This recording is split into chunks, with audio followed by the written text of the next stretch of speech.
Here's our 90-90 breathing drill. We got feet up on the wall, and you got ankles, knees, hips all 90 degrees.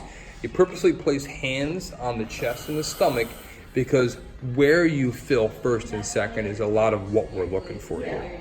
So your inhales are all going to be nasal. They're slow. They should really take a while. The goal is to fill the belly first, the chest second, and fill your lungs up to their maximum capacity so that you feel like there's literally no more room in. You really do a good job of that. You start to feel this little like weird tremble, like kind of somewhere in the middle of your torso. That's your diaphragm starting to turn on. The exhale should also be long. They should be through your mouth. They should be forceful. And the goal is full emptying of those lungs. If you do a really good job on an exhale, you feel like you're about to cough. And as we're exhaling, you're literally thinking ribs are going down and in, and abs are turning on a little bit too.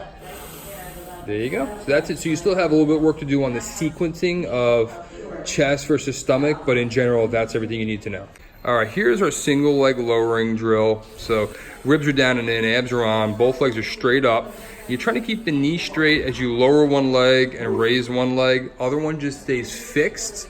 The challenge though is don't let that knee bend as you lower, because we really want to try to get all the way down with basically a straight knee all through hip movement.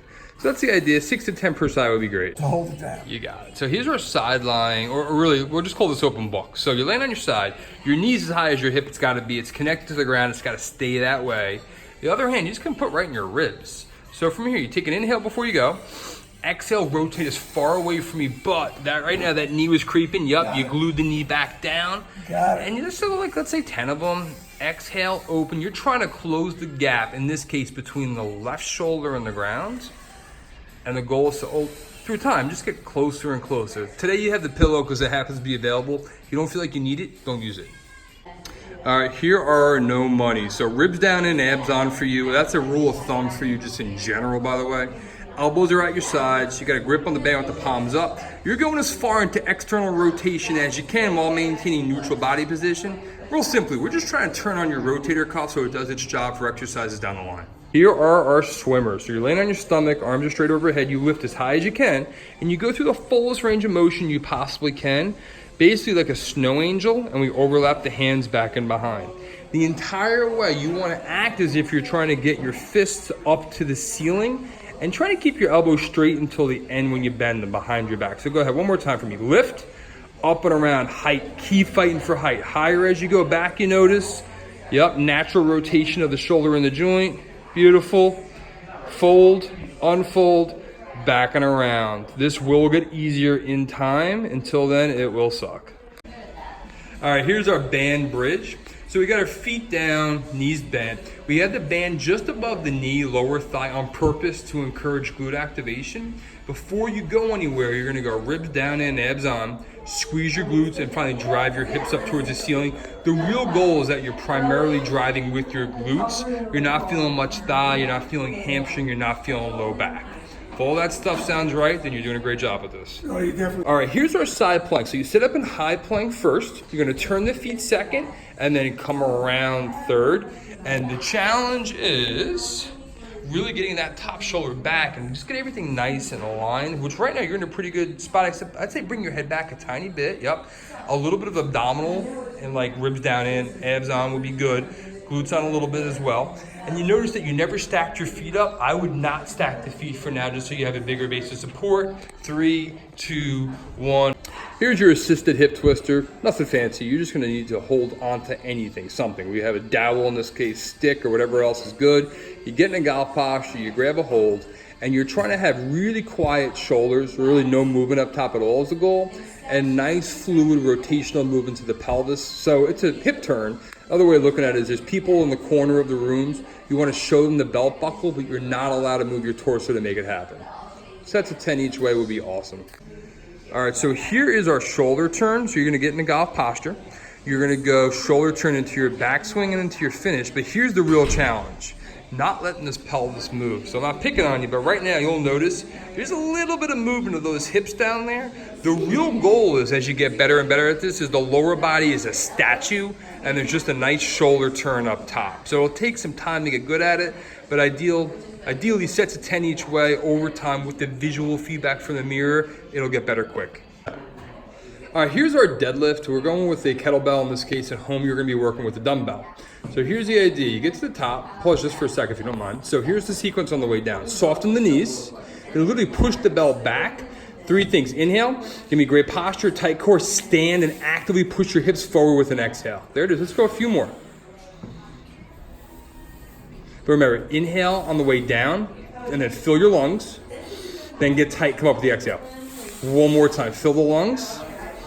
Inhale, posture core. There you go. There's your deadlift, and you look great. If you don't feel your low back, we're good. Here's our farmer's carry. So you get the weight off to the side, just like we do with everything else. Ribs are down and in. Abs are on, shoulders are back. You squeeze the hell out of that belt like you want to crush the handle. Slow, controlled, you walk. Don't allow the hips to slide towards the weight, and try to walk with as normal of a gait as you possibly can. There's your farmer's carry. All right, here are kind of modified reverse hypers. So you just need to go anywhere you can grab onto something for the sake of leverage. Upper body stays relatively quiet. With straight knees, you want to lift those legs up as high as you can. You should feel like the initiator is glute, but secondarily you feel like the whole, like the erectors along that lower back and like that whole spine are active as well. So sets of 10 to 15 on this would be great. Really good exercise for low back health. Here is our single-legged deadlift. So for now, we're gonna use the cheat of a pull on the moving leg to help create like maximal tension on that moving leg. So you notice you got softness in that left knee, which is your stable base. You're literally pushing that leg back and behind, getting as close to parallel to the ground as you can with your torso. Not easy to do, but that's the end goal on this. The whole way, ribs are down and in with the abs on. Glutes get you to stand. So ribs down in now. Abs on, find your end point, pinch your butt, stand. That's it. Let's see 1 or 2 more. He's looking pretty good. One more done.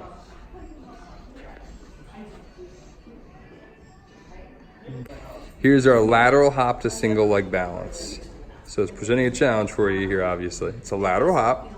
You're gonna land on the other foot, and then your job is to stabilize in something that kind of looks like golf posture.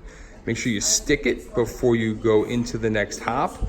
And the easiest way of making this a bit more manageable is just shortening how long those lateral hops are. That was impressive, Jody. That was good. Trying to see out of your picture. You can only improve it. I don't want to be in your picture. All right, here is your tricep kickback. So, Julian, if you can really drive your elbow way higher. Now, don't let that elbow move. So from here, you ready? I'm gonna give you a little assistance. I think you're getting a little tired on this. So drive that elbow up nice and high, right? All we're gonna allow to happen here is let the elbow bend and then straighten it back out again. The challenge sometimes is keeping that upper arm in position and not letting this upper arm go down towards the ground when you let your bicep, you let your elbow bend. So let me step away. I think you're about cooked anyway.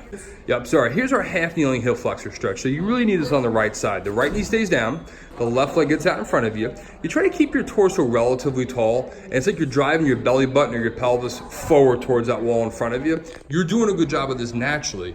The big key here is that you keep your pelvis in neutral as opposed to letting it rotate specifically off to the right. That would just lessen your stretch. So stay square, drive hips forward. Try to get the stretch like a 7 or an 8, hang for 30 seconds, call it a day.